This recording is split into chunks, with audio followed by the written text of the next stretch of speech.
বরিশালে বৃদ্ধাশ্রমে আজকে একজন বৃদ্ধ মহিলা উনি ওনার দুনিয়াতে কেউ নেই, নাম অনিমা ঘরামি, গ্রামের বাড়ি সমুদায়কাঠি পিরিজপুর এলাকা। আমাদের এখানে অনেক বছর ছিল। ওনার আপনজন বলতে কেউ দুনিয়াতে নাই, সনাতন ধর্মীয়। আজকে 6 এপ্রিল 2025 দুপুর আনুমানিক 2:02 সময় তিনি চিরবিদায় নিয়ে চলে গেছেন।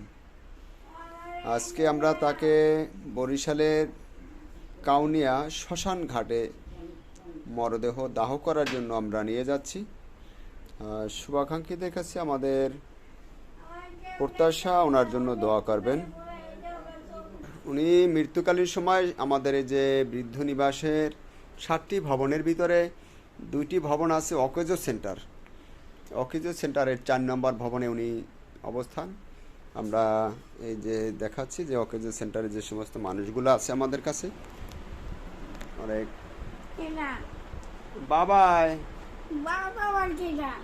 বাবাই তুমি ভুলে গেছো আমারে? আমাদের এই অকেজো সেন্টারে দেখেন অনেক অকেজো মানুষ, অনেক অকেজো মানুষ আমাদের এখানে লালন পালন করি। এটি বরিশালের সমাজসেবা অফিস থেকে আমাকে দিয়ে গেছিল। উনি গৌরনদী একটি স্বনামধন্য পরিবারের জন্মগ্রহণ করা, কিন্তু দুর্ভাগ্য আমাদের এখানে আসা। আমাদের এই অকেজো সেন্টারে সব মানুষ যারা আছে তারা আসলে শারীরিকভাবে অকেজো হওয়ার কারণে এদেরকে অকেজো সেন্টারে রাখা হয়েছে। ভালো আছি মা, তুমি ভালো আছো? জ্বর তো হইবে, যে ভালো না, আবহাওয়া ভালো না, আর বয়স হয়ে গেছে না, বয়স হয়ে গেলে যা হয় কি।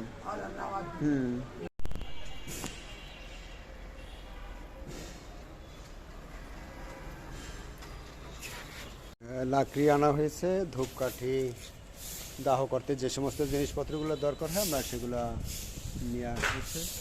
মাথায় কাপড় জন্য যে সাদা কাপড় দেওয়া হয়, তারপরে যে নারিকেলের খড়ি এগুলো দিয়ে জ্বালান গাইতে হয়, পাট কাঠি এগুলো দিয়ে ধরাই দিতে হয়, আর এই যে বাঁশের খড়ি, এই যে এদিকেও খড়ি আছে, শুকনো খড়ি, আর এদিকে বড় বড় চলা আনা হয়, এগুলো দিয়ে মূলত এই যে যেখানে পোড়ানো হয় সেইখানে লাকড়িগুলো দিয়ে একে একে করে লাকড়িগুলো দেওয়া হচ্ছে দাহ করার জন্য।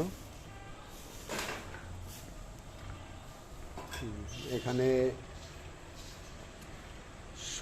বসাইয়া তারপরে লাকড়ি উপরে বসাবে, লাকড়ির আবার মরদেহের উপরেও লাকড়ি দেওয়া হবে, এরপরে কি জাল ধরাই দেওয়া হবে।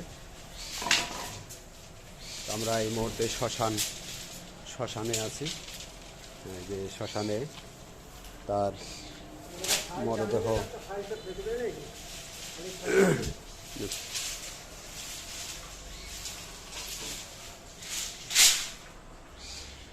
এদিকে তা অনিমা ঘরামি, ওনাকে হাটের ভিতরে রাখা হয়েছে। মরদেহ আমরা কিছুক্ষণের ভিতরেই আমরা এখানে দাহ করে দেব। কার্যক্রম চলতেছে দাহ করার জন্য। এই যে পাটখড়ি, লাকড়ি এগুলা দেওয়ার কাজ চলছে।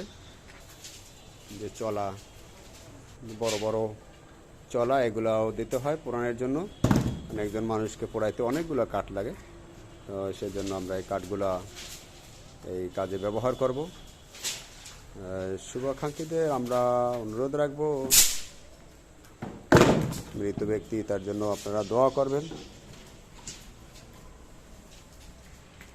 খুবই ভালো মানুষ ছিলেন তিনি। আমার বৃদ্ধাশ্রমে অনেক বছর যাবৎ তিনি ছিলেন। খুবই ভালো মানুষ ছিলেন। আমার স্ত্রী, সন্তানদের আমাকে খুব ভালোবাসত। আমরা প্রতি বছরই যখন সন্তানদের নিয়ে বৃদ্ধাশ্রমে আসতাম, আমার ছেলে মেয়ে সবাই বৃদ্ধাশ্রমে তারা ঈদ কোরবানিতে আসতো, তখন তাদেরকে খুব জড়াই ধরত। মনে হয় যেন তার নিজের নাতনি, হ্যাঁ, আমাকে সে ছেলের মতনই মনে করতো যে আমি তার ছেলে। সুতরাং সবাই দোয়া করবেন তার জন্য।